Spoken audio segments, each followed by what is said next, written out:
Capítulo 18. A pesagem das varinhas. Quando Harry acordou no domingo de manhã, levou algum tempo para se lembrar da razão pela qual se sentia tão infeliz e preocupado. Então, a lembrança da noite anterior o engolfou. Ele se sentou e afastou as cortinas da cama, com a intenção de falar com Rony, forçar Rony a acreditar nele, mas encontrou a cama do amigo vazia, obviamente já tinha ido tomar o café da manhã. Harry se vestiu e desceu a escada circular para a sala comunal. No instante em que apareceu, os colegas que já haviam terminado o café, mais uma vez, prorromperam em aplausos. A perspectiva de chegar no salão principal e encarar o restante dos colegas da Grifinória, todos tratando-o como uma espécie de herói, não era nada convidativa, mas era isso, ou ficar ali encurralado pelos irmãos Crive, que lhe acenavam freneticamente para que fosse se juntar a eles. Assim, dirigiu-se resolutamente ao buraco do retrato, abriu-o, passou por ele e deu de cara com Hermione. "Olá!" exclamou ela, estendendo uma pilha de torradas, que carregava em um guardanapo. "Trouxe para você. Quer dar uma volta?" "Boa ideia!" respondeu Harry agradecido. Os dois desceram, atravessaram depressa o saguão, sem olhar para o salão principal, e pouco depois estavam caminhando pelos jardins em direção ao lago, onde o navio de Durmstrang, ancorado, se refletia escuramente na água. Fazia uma manhã fria e os dois amigos não pararam de andar, comendo as torradas, enquanto Harry contava a Hermione exatamente o que aconteceu depois que deixou a mesa da Grifinória, na noite anterior. Para seu imenso alívio, Hermione aceitou sua história sem duvidar.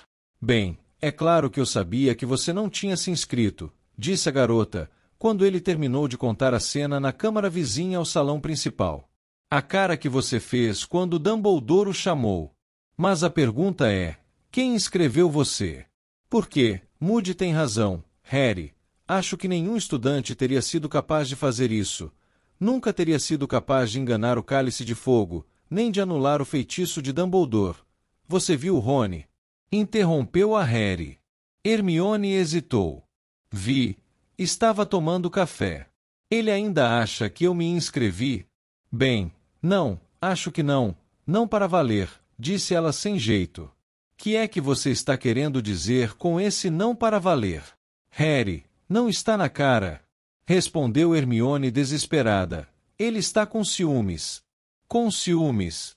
repetiu o garoto sem acreditar. "Com ciúmes de quê?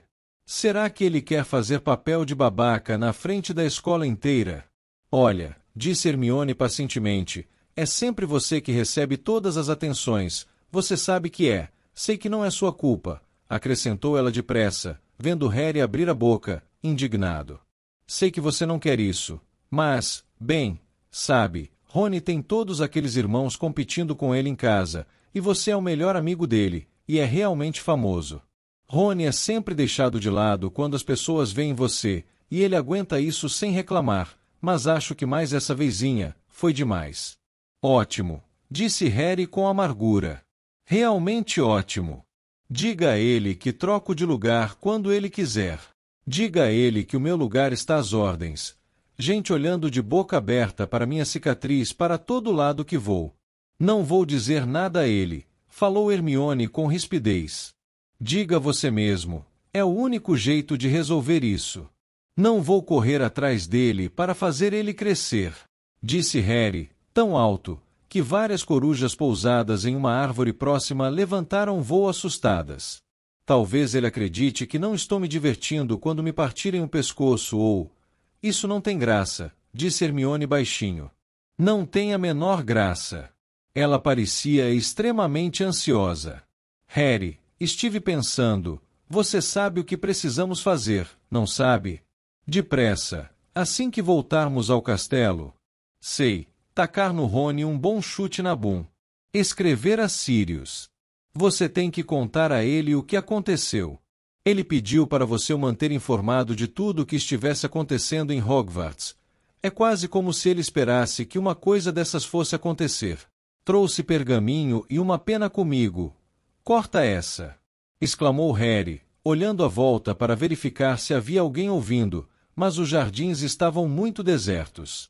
"Ele voltou ao país só porque a minha cicatriz doeu." Provavelmente invadiria o castelo furioso, se eu contasse que alguém me inscreveu no torneio tribruxo. Sirius iria gostar que você contasse a ele, disse Hermione com severidade. Ele vai descobrir de qualquer jeito. Como? Harry, isso não vai poder ser abafado, disse ela seriamente. Esse torneio é famoso e você é famoso. Eu ficaria realmente surpresa se já não tiver saído alguma coisa no Profeta Diário sobre a sua entrada no torneio. Você já aparece em metade dos livros que tratam do você sabe quem, sabia. E Sirius iria preferir saber por você, eu sei que sim. Ok, vou escrever, disse Harry atirando o último pedaço de torrada no lago. Os dois ficaram parados observando o pão flutuar por um instante, antes de um grande tentáculo emergir e engoli-lo por baixo. Depois disso, retornaram ao castelo. Vou usar a coruja de quem? Perguntou Harry, quando subiam as escadas. Ele me disse para não usar Edviges outra vez. Pergunte ao Rony se você pode pedir emprestada. Não vou pedir nada ao Rony, disse o garoto decidido. Bom, então peça uma das corujas da escola. Qualquer pessoa pode pedir, disse Hermione. Os dois subiram até o corujal.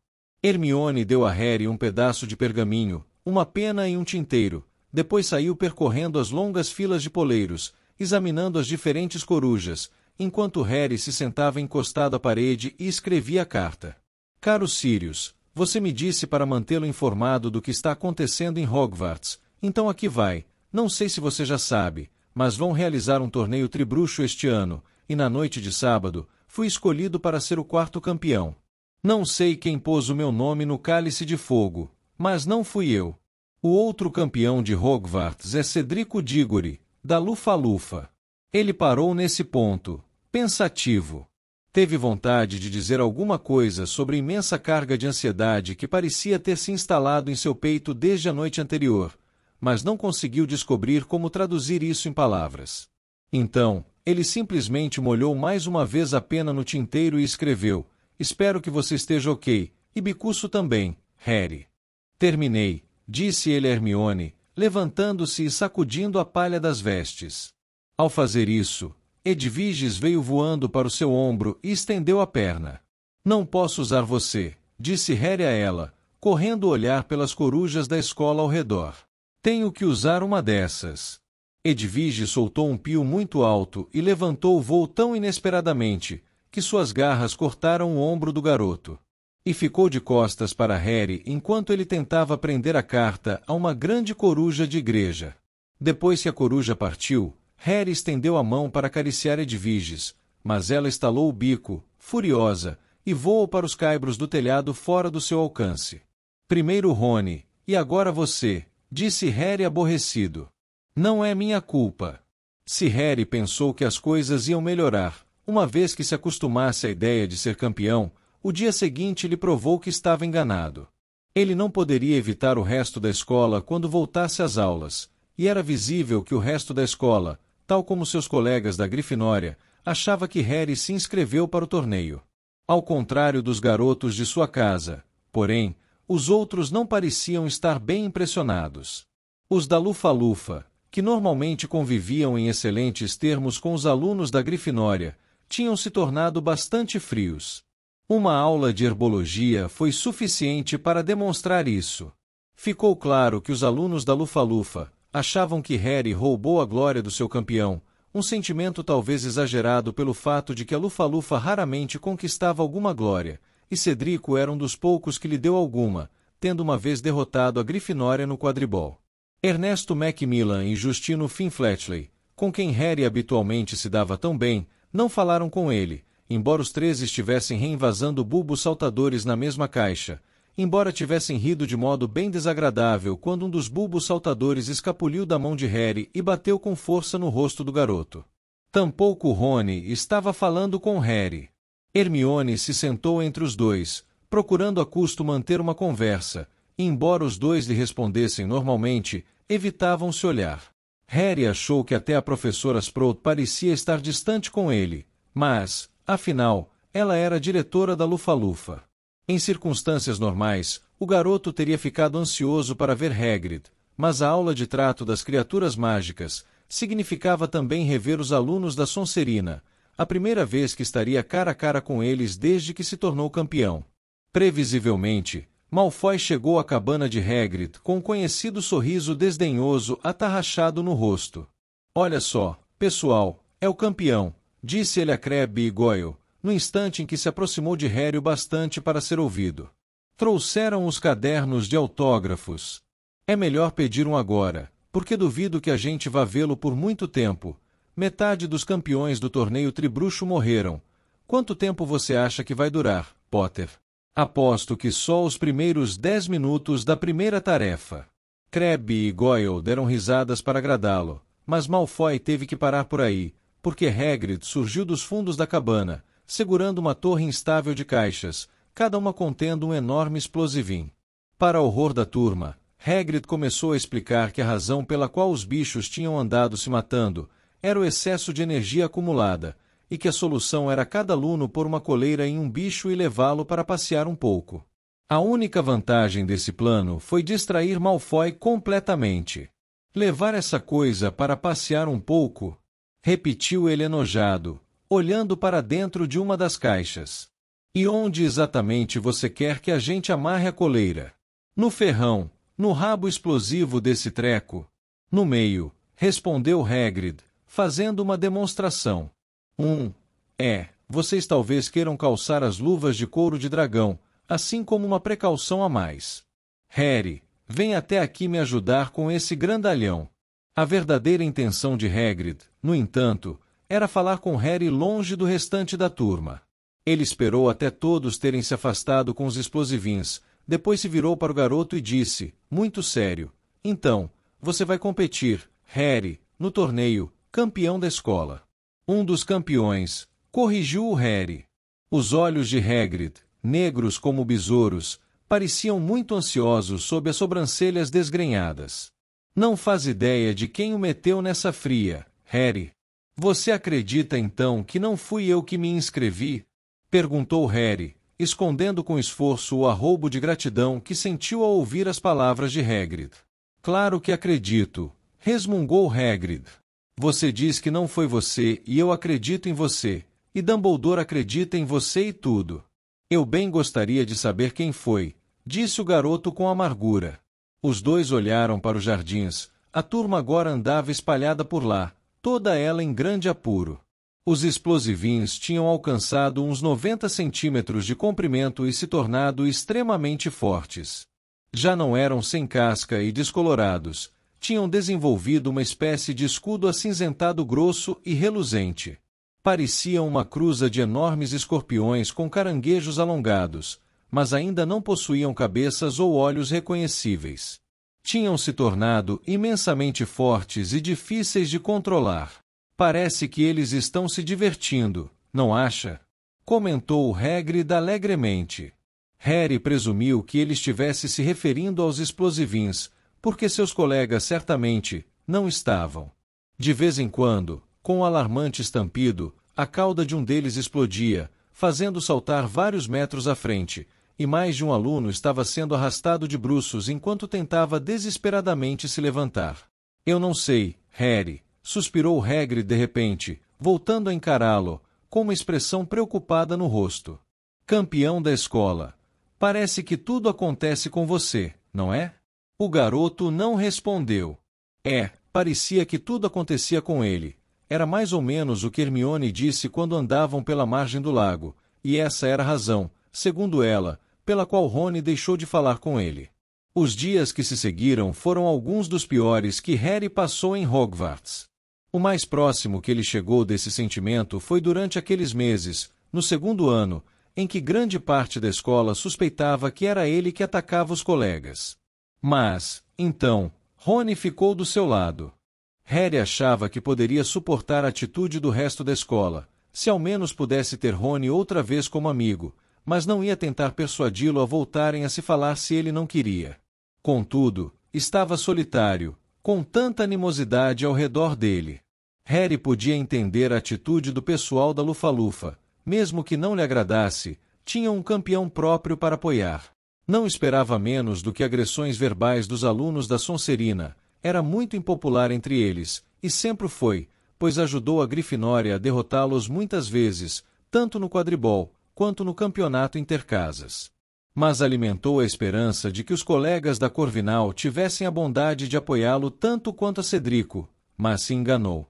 A maioria dos alunos daquela casa parecia pensar que esteve desesperado para conquistar um pouco mais de fama, fazendo o Cálice de Fogo aceitar seu nome. Depois, havia ainda o fato de Cedrico se enquadrar muito melhor no papel de campeão do que ele. Excepcionalmente bonito, nariz reto, cabelos escuros e olhos cinzentos, era difícil dizer quem era o alvo de maior admiração ultimamente, se Cedrico ou Victor Krum. Harry chegou a presenciar as mesmas garotas do 6º ano, que se empenharam tanto para obter um autógrafo de Krum, suplicando a Cedrico para assinar suas mochilas na hora do almoço. Entre mentes não havia resposta de Sirius. Edwige se recusava a se aproximar dele.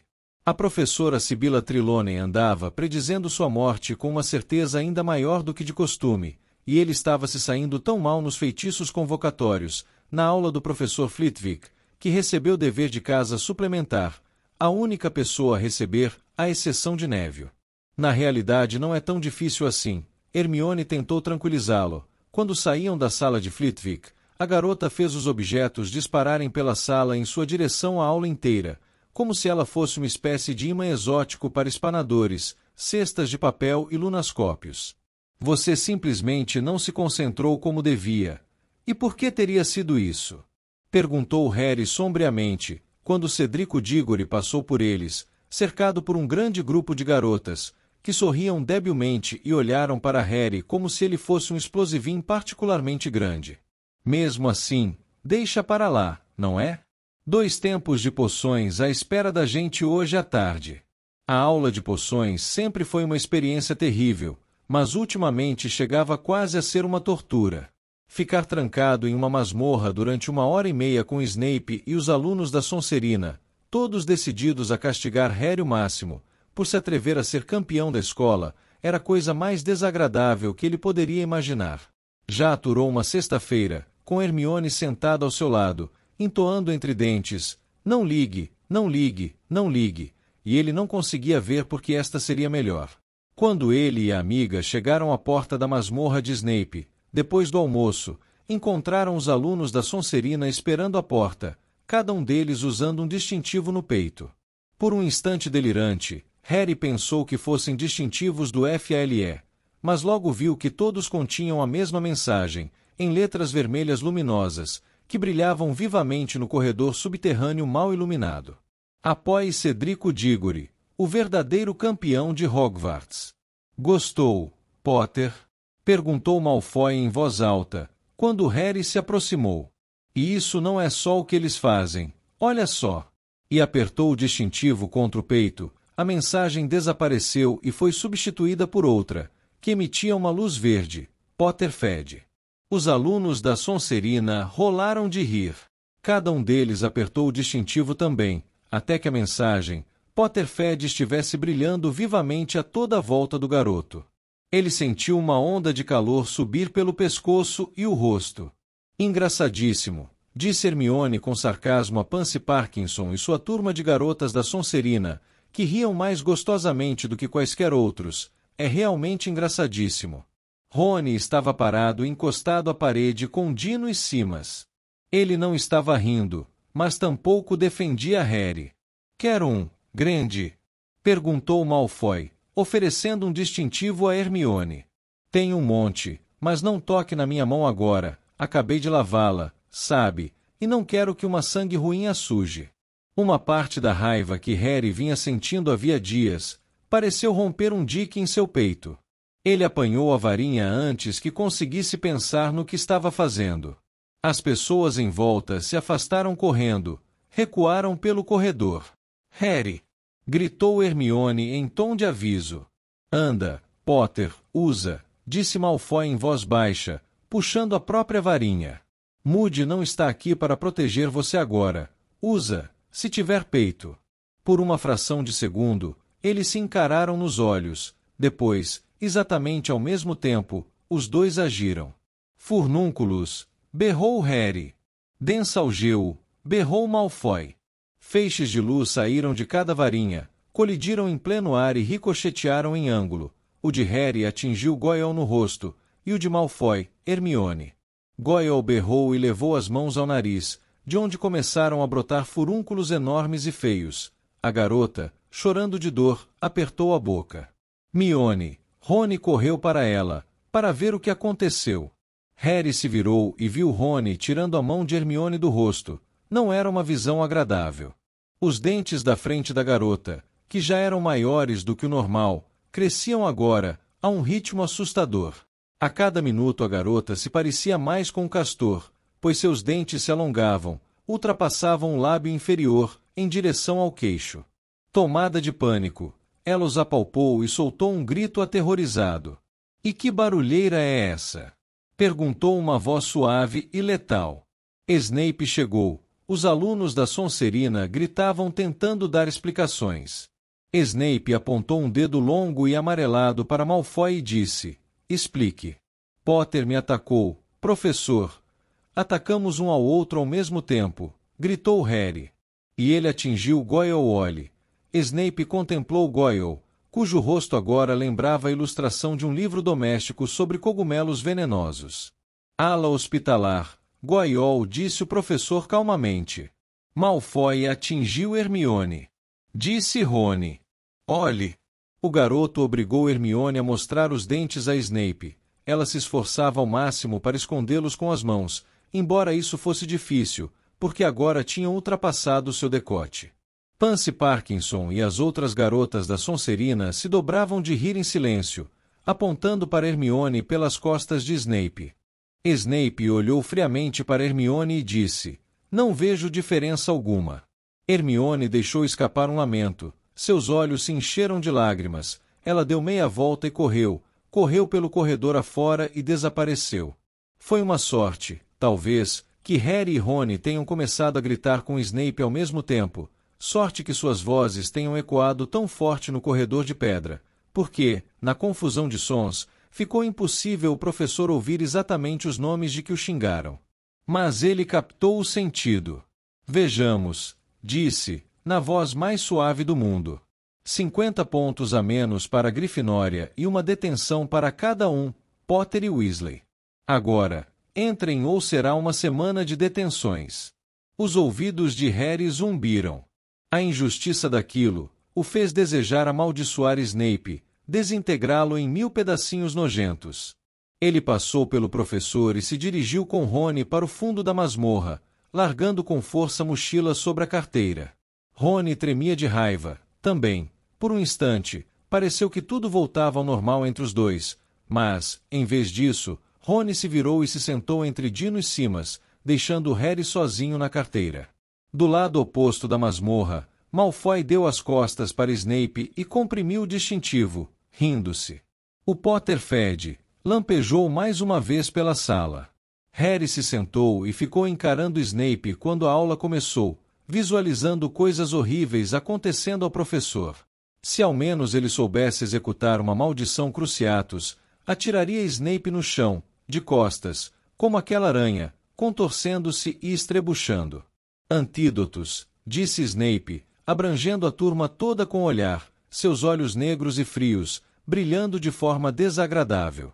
Vocês já tiveram tempo de pesquisar suas fórmulas. Quero que as preparem cuidadosamente e depois vamos escolher alguém em quem experimentar. Os olhos de Snape encontraram os de Harry e o garoto percebeu o que vinha a caminho. O professor ia envenená-lo. Harry se imaginou agarrando o caldeirão, correndo até a frente da turma e tacando o caldeirão na cabeça oleosa de Snape. Então uma batida na porta da masmorra invadiu os pensamentos de Harry. Era Colin Creevy. O garoto entrou discretamente na sala, sorrindo para Harry, e dirigiu-se à escrivaninha de Snape diante da turma. — O que foi? Perguntou Snape com rispidez. — Por favor, professor, me mandaram levar Harry Potter lá em cima. Do alto do seu nariz de gancho, Snape baixou os olhos para Colin, cujo sorriso desapareceu do seu rosto pressuroso. Potter tem mais 1 hora de poções para completar, disse Snape friamente. Subirá quando a aula terminar. Colin corou. Professor, o Sr. Bagman é quem está chamando, disse nervoso.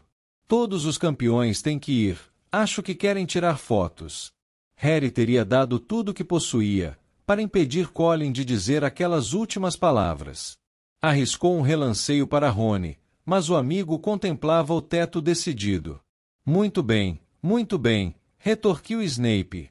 Potter, deixe o seu material. Quero que volte aqui depois para testar o seu antídoto. Por favor, professor, ele tem que levar o material, disse Colin com uma vozinha esganiçada. Todos os campeões. Muito bem, disse Snape. Potter, apanhe sua mochila e desapareça da minha frente. Harry atirou a mochila por cima do ombro, se levantou e se encaminhou para a porta. Ao passar pelas carteiras dos alunos da Sonserina, o Potterhead lampejou para ele de todas as direções. É fantástico, não é, Harry? Disse Colin, começando a falar, no instante em que Harry fechou a porta da masmorra depois de passarem. Mas não é. Você ser campeão? É, realmente fantástico, disse Harry, desalentado, quando começaram a subir a escada para o saguão de entrada. Para que é que eles querem fotos, Colin? O Profeta Diário, acho. Ótimo, disse Harry sem emoção.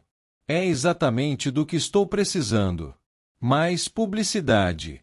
Boa sorte, disse Colin, quando chegaram à sala certa. Harry bateu na porta e entrou. Era uma sala de aula relativamente pequena. A maior parte das carteiras foi afastada para o fundo do aposento, deixando um amplo espaço no meio. 3 delas, no entanto, tinham sido enfileiradas lado a lado, diante do quadro negro e cobertas com uma toalha de veludo. 5 cadeiras tinham sido arrumadas atrás das mesas cobertas de veludo e Ludo Bagman estava sentado em uma delas, conversando com uma bruxa que Harry nunca viu antes e que usava vestes carmim. Victor Krum estava em pé pensativo, a um canto como de costume, sem falar com ninguém. Cedrico e Flair estavam entretidos conversando. A garota parecia muito mais feliz do que Harry a viu até então. Não parava de jogar a cabeça para trás, de modo que os cabelos longos e prateados refletissem a luz. Um homem barrigudo, segurando uma grande máquina fotográfica que soltava uma leve fumaça, observava Flair pelo canto do olho.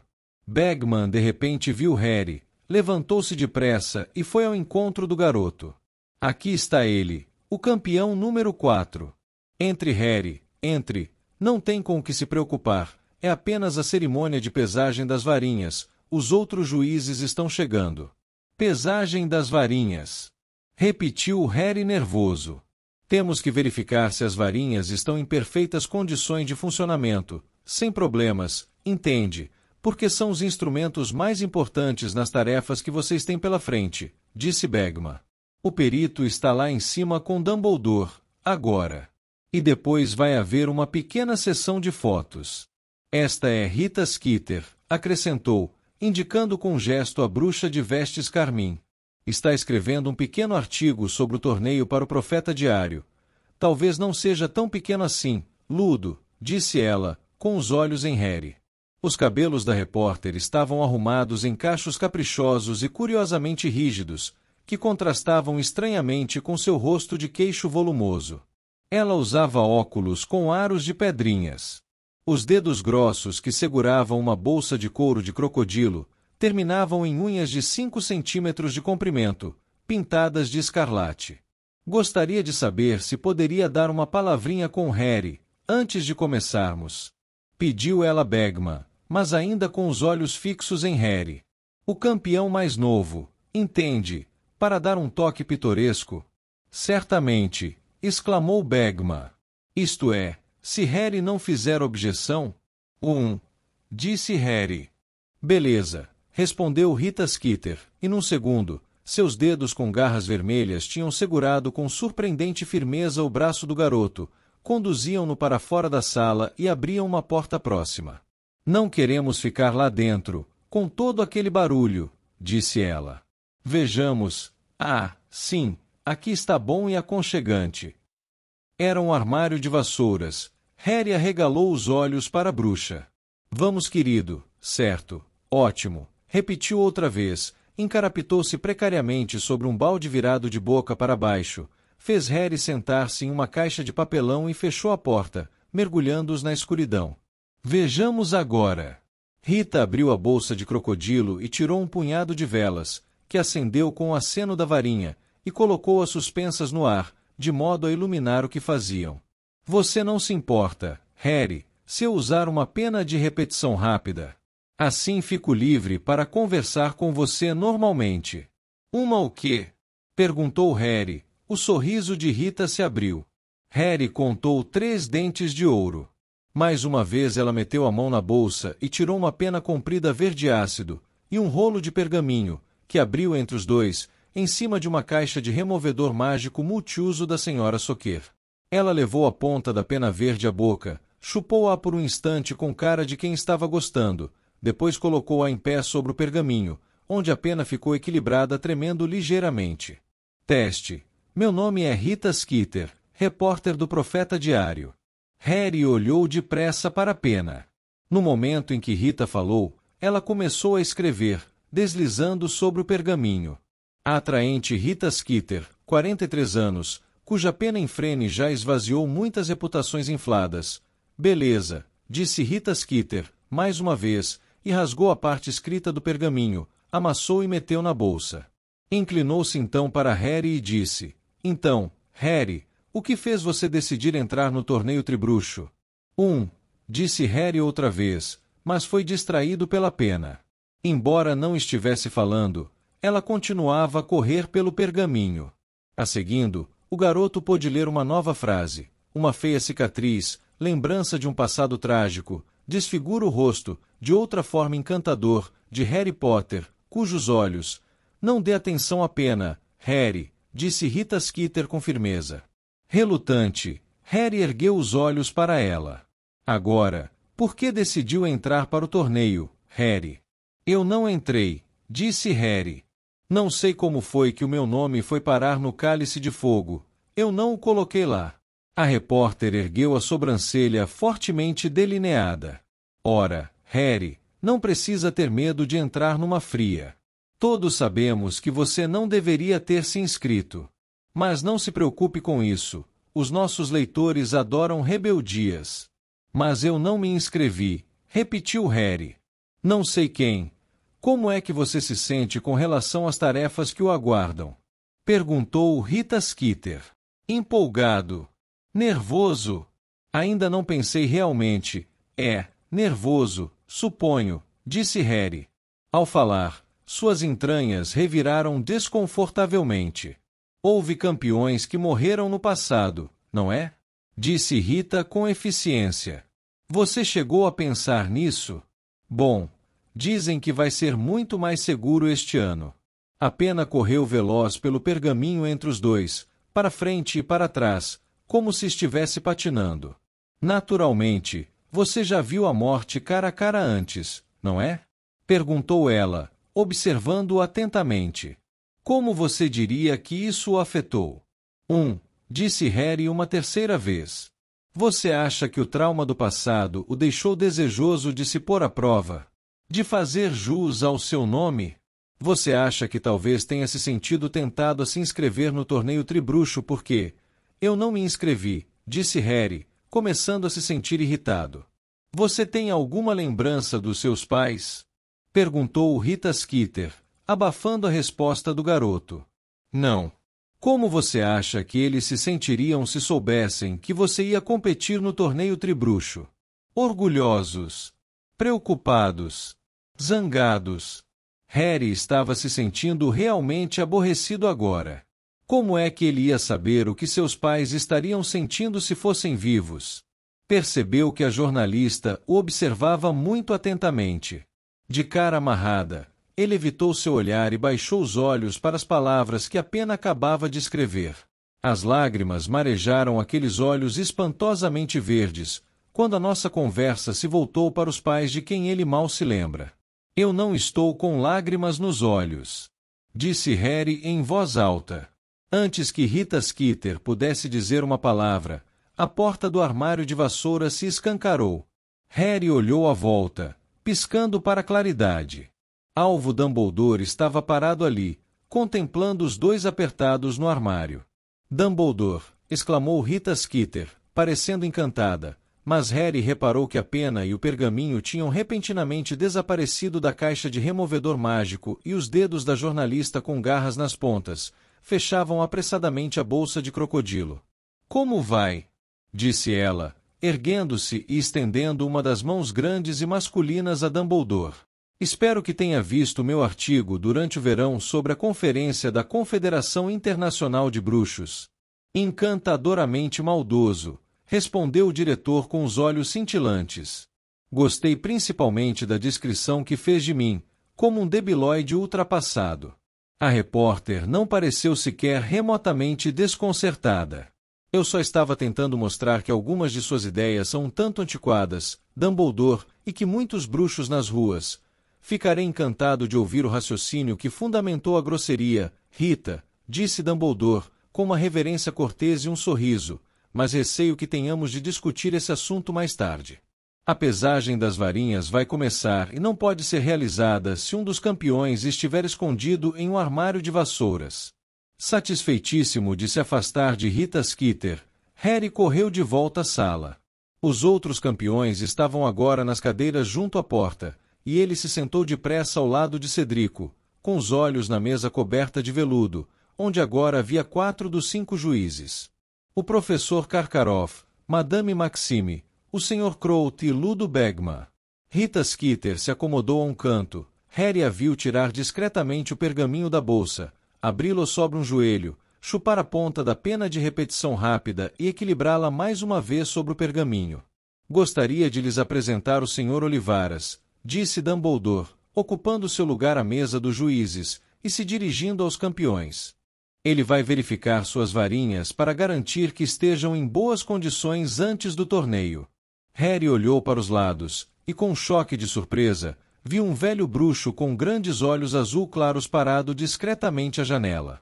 Harry já tinha encontrado o Sr. Olivaras antes. Era o fabricante de quem Harry comprou a própria varinha, havia mais de 3 anos no Beco Diagonal. Mademoiselle Delacour, poderia vir até aqui primeiro, por favor? Disse o Sr. Olivaras, postando-se no espaço vazio no centro da sala. Fleur Delacour fez o que o bruxo pedia e lhe entregou a varinha. Disse ele. O Sr. Olivaras girou a varinha entre os dedos longos como se fosse um bastão, e ela emitiu várias faíscas rosas e douradas. Depois aproximou-a dos olhos e a examinou atentamente. Disse baixinho, 24 centímetros, inflexível, jacarandá, e contém, meu Deus, um fio de cabelos de Veela, disse Fleur. Uma das minhas avós. Então Fleur era em parte Veela, pensou Harry, anotando a informação mentalmente para contar a Rony. Depois se lembrou de que Rony não estava falando com ele. Confere, disse o Sr. Olivaras, confere, eu nunca usei cabelo de Veela, naturalmente. Acho que produz varinhas temperamentais. No entanto, o seu a seu dono, se ela lhe serve. O Sr. Olivaras correu os dedos pela varinha, aparentemente à procura de arranhões ou saliências, então murmurou, orchidious, e saiu um ramo de flores da ponta da varinha. Muito bem, está em ótimas condições de funcionamento, disse o Sr. Olivaras, recolhendo as flores e as oferecendo a Fleur, juntamente com a varinha. Senhor Diggory, agora o senhor. Fleur retornou delicadamente à sua cadeira e sorriu para Cedrico, quando o garoto passou. Essa é uma das minhas, não? Disse o Sr. Olivaras, com muito mais entusiasmo, quando Cedrico lhe entregou a varinha. Lembro-me bem dela. Contém um único pelo da cauda de um unicórnio macho, particularmente belo. Devia ter 1,70 m, quase me deu uma chifrada quando lhe arranquei um fio da cauda. 30 centímetros. Freixo. Agradavelmente flexível. Está em boas condições. O senhor cuida dela periodicamente? Lustrei a noite passada, disse Cedrico sorrindo. Harry olhou a própria varinha. Dava para ver marcas de dedos em toda a extensão. Ele agarrou um bocado de pano das vestes na altura do joelho e tentou limpá-la discretamente. Várias faíscas douradas voaram de sua ponta. Fleur Delacour lhe lançou um olhar condescendente e ele desistiu.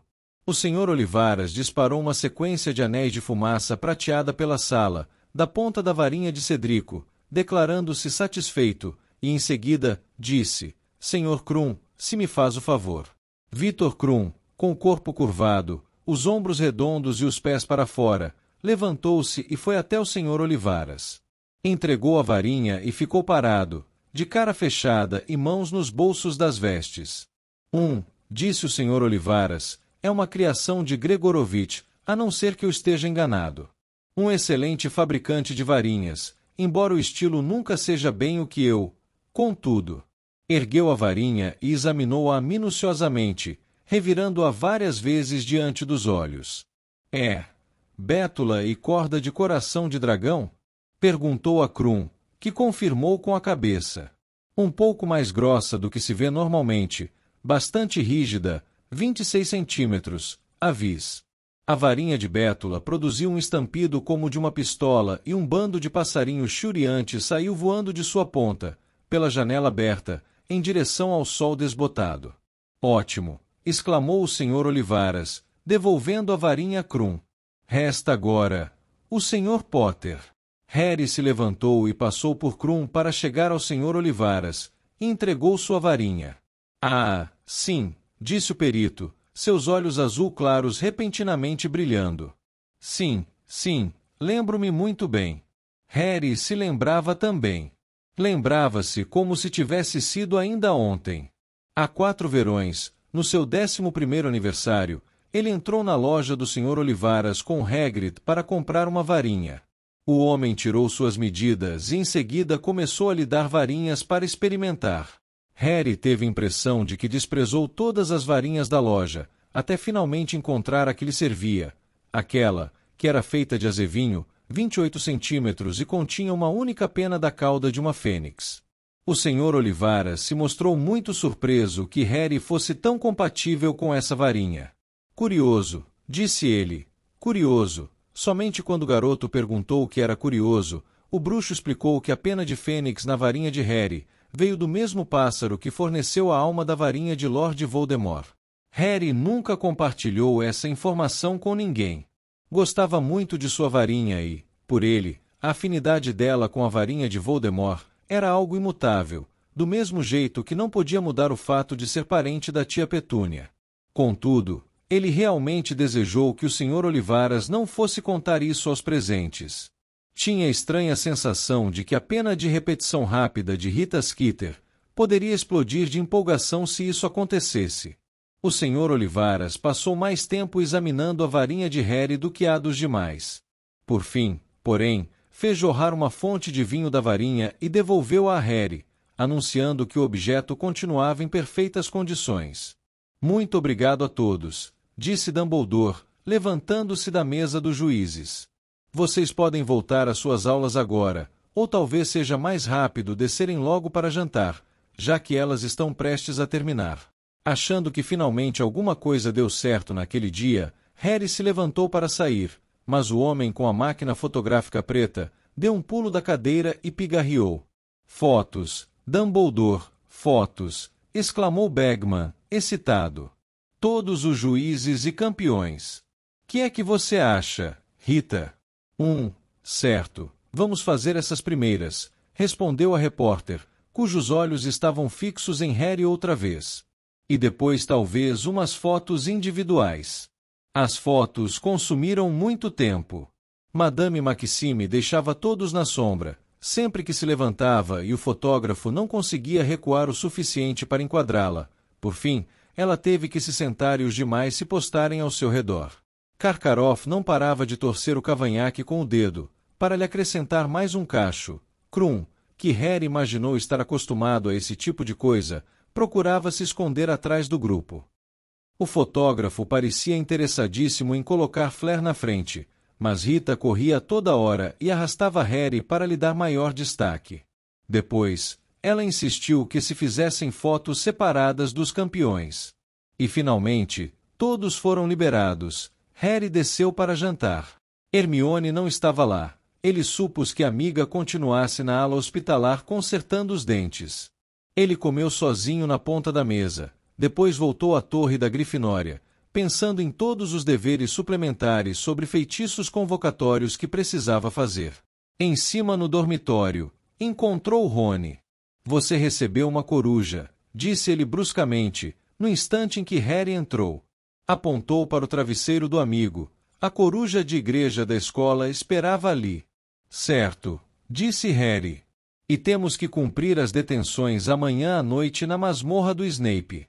Saiu então, do quarto sem olhar para Harry. Por um instante o garoto refletiu se devia ir atrás do amigo. Não tinha bem certeza se queria falar com ele, ou lhe dar um soco. As duas opções pareciam igualmente atraentes, mas a tentação de ler a resposta de Sirius foi mais forte. Harry aproximou-se da coruja, soltou a carta da perna da ave e abriu-a. Harry, não posso dizer tudo o que gostaria em uma carta. É arriscado demais se a coruja for interceptada. Precisamos conversar cara a cara. Você pode dar um jeito de estar junto à lareira na Torre da Grifinória a 1h da manhã, no dia 22 de novembro? Sei melhor do que ninguém que você é capaz de se cuidar. Enquanto estiver perto de Dumbledore e Moody, acho que ninguém conseguirá lhe fazer mal. Porém, parece que alguém está tendo algum sucesso. Inscrever você nesse torneio deve ter sido muito arriscado, principalmente debaixo do nariz de Dumbledore. Fique vigilante, Harry. Continuo querendo saber de tudo o que acontecer de anormal. Mande uma resposta sobre o dia 22 de novembro o mais cedo que puder, Sirius.